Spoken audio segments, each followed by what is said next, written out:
Okay, sorry about that. I had a little bit of a wardrobe change. I was feeling a little insecure and uncomfortable, so I changed into one of my house dresses that I wear, and the colors are beautiful and all that. So, yes, I do have an image issue, a very big image issue. I'm doing what I can to try to alleviate that as well.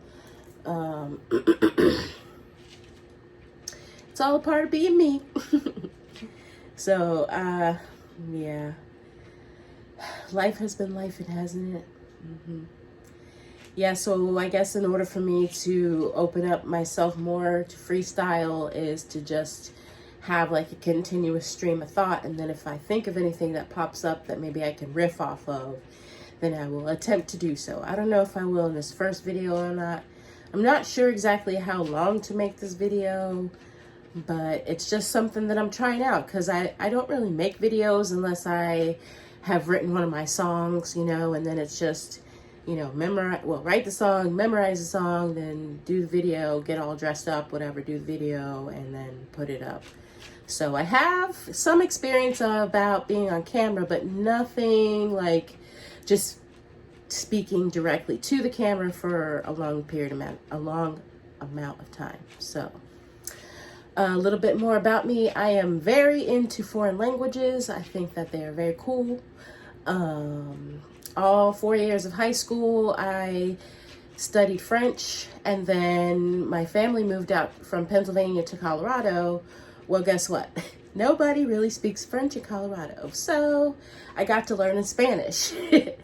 And then when I got into college out there in Denver, I took several foreign language classes. And unfortunately for me, like, the whole process of being in college never really was explained to me. Like, you need these specific classes, if you're going to be a teacher, or, whatever your field was going into, whatever field you were wanting to go into. Of course, you have to have your English 101, your math, etc., etc. But I thought myself, I was 18 or 19. I was thinking, yeah, I'm going to college. I'm going to do what I want, So I took Japanese, I took French, and I took Spanish. I did learn some Spanish, like more like slang, I guess, when I was working at Burger King downtown Denver. So if any of my homies from the Burger King downtown Denver across from the Auraria campus, holla at you, girl.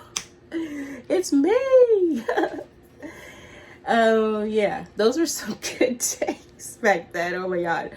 If any of you show up in the comments, bro, please. I miss you guys so much. What up?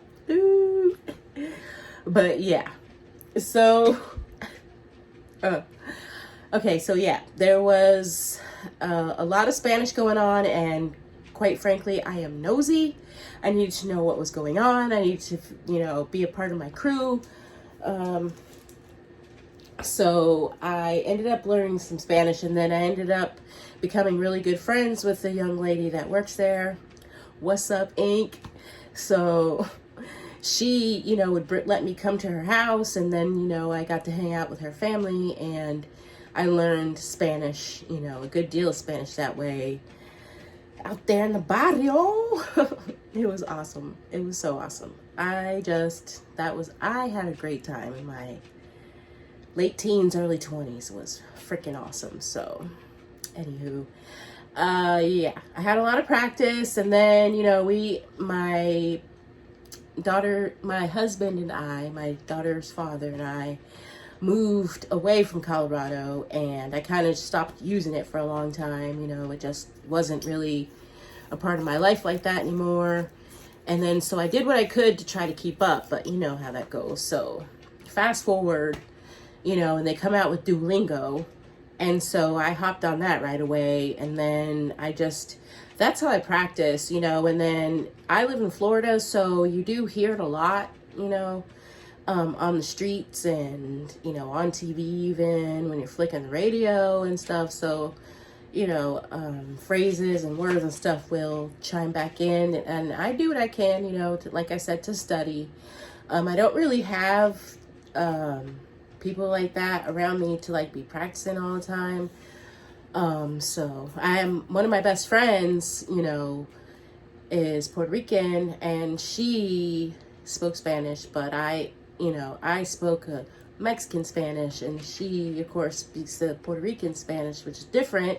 We can understand each other, but they have a different, I think they call it like a patois or something, different dialect, I guess, of Spanish. So now some 18, 20 years later, I can understand her Spanish because I've been around it, you know, but I get shy, you know, using it in public or talking to people. I do. So I have what they call the imposter syndrome, guys. So yeah. So that's another reason why I decided that I needed to, I decided that I needed to take matters into my own hands. If I plan on ever being, you know, anything in this world, you know, that I've got to step up to the plate and become more bold. So this is me doing that with these videos. So wish me luck out there.